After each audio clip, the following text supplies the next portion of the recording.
Hi all, my name is Zsuzsa Kecskés, and as of last Monday I'm the Acting Director of the ANU Medical School. As you may know, Professor Imogen Mitchell, who is the Director of the ANU Medical School, has been seconded to be the Medical Director for COVID-19 for Canberra Health Services.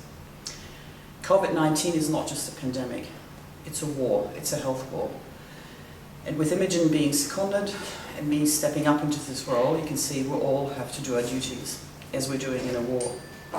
COVID-19 is serious, and it will affect us all, either directly or indirectly.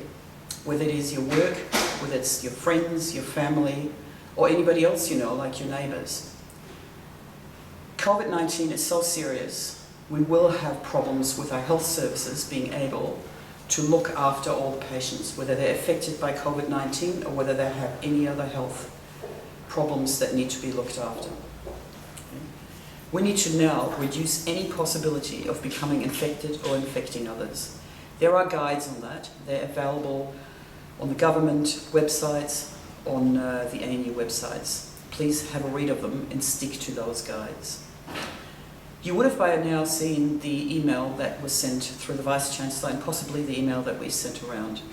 The ANU is in lockdown as of tomorrow, Thursday the 26th of March, and will be so until end of June, end of semester. So what that means, the university is not closed, we're in lockdown, but there will be no access to buildings. Everybody's required to work or study from home.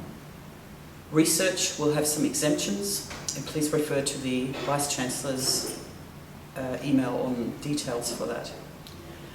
Because particularly Phase 2 students will be important to help the health services in their fight against COVID and to ensure that patients are being looked after, Phase 2 student face-to-face learning in the future is exempt from the exclusion of teaching. We have expected this and we have tried to prepare for this for the last few weeks. Our main aim is our and your well-being.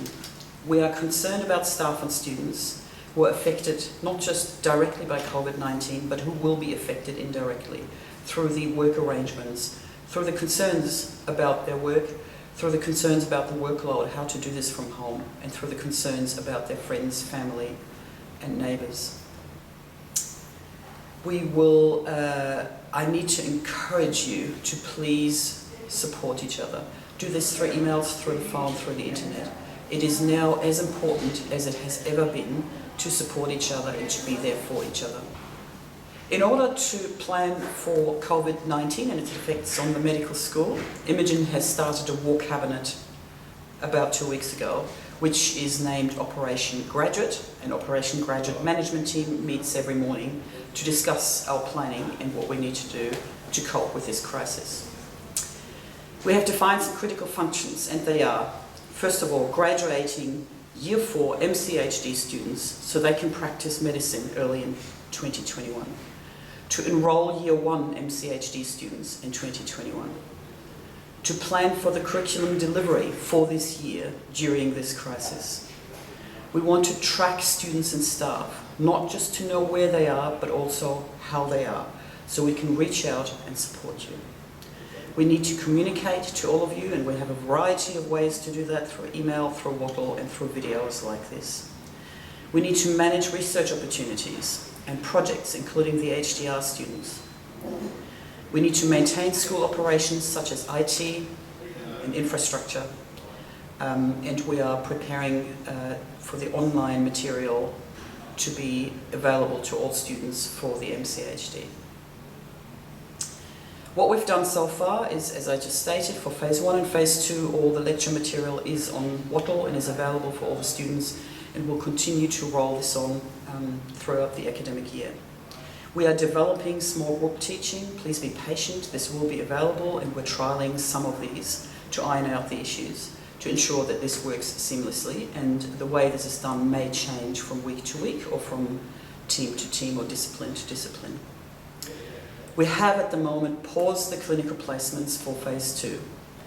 I know that a lot of you are concerned about this, but there has been too much difference in opinions and activities from clinicians who have either excluded students already from placements without telling their disciplines, their hospitals, or even us, reaching all the way to those that really want to include the students and making them function as sub-interns nearly. We need to clarify that we are all on the same page about what Phase 2 students will be doing. This needs to be safe for them as well as for patients, and there needs to be an agreement across hospitals, general practices, and in the rural areas about what students are able to do, and we need to ensure that they have the competencies and the skills to help the clinicians in the future. We're planning to ensure safety and learning outcomes for those students, and we will return the students back to clinical placements once we've skilled them up and once we have agreement on what they're able to do and what they should be doing. And we are liaising with the hospitals, with the GP practices and the rural locations on this. In terms of future students, the GAMSAT, as you know, has changed its way of doing the GAMSAT, and it will be done online for the next year's intake. All this planning would not have been possible without you, without the staff and the students. Staff, whether they're professional or academic, whether you're paid or unpaid. And I would particularly like to thank those that have been involved over the last few weeks, and I'd like to particularly also thank the leadership team for sailing us through these stormy waters. I'm aware that these are difficult times, and as facts change daily, we may not be able to answer all your questions straight away, because we are not quite clear on what is happening as well. We will attempt to communicate frequently and in different ways, and we will be able to answer your questions, but please be patient, it might not be straight away.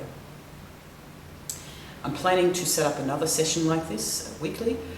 Please send any questions to dean.medicalschool@anu.edu.au, and I will answer them in another video once weekly. Please be assured we have seen this coming and we have tried to prepare as much as we could. We would like to assure you that we will teach the students so they can become the doctors of the future. We are in this together.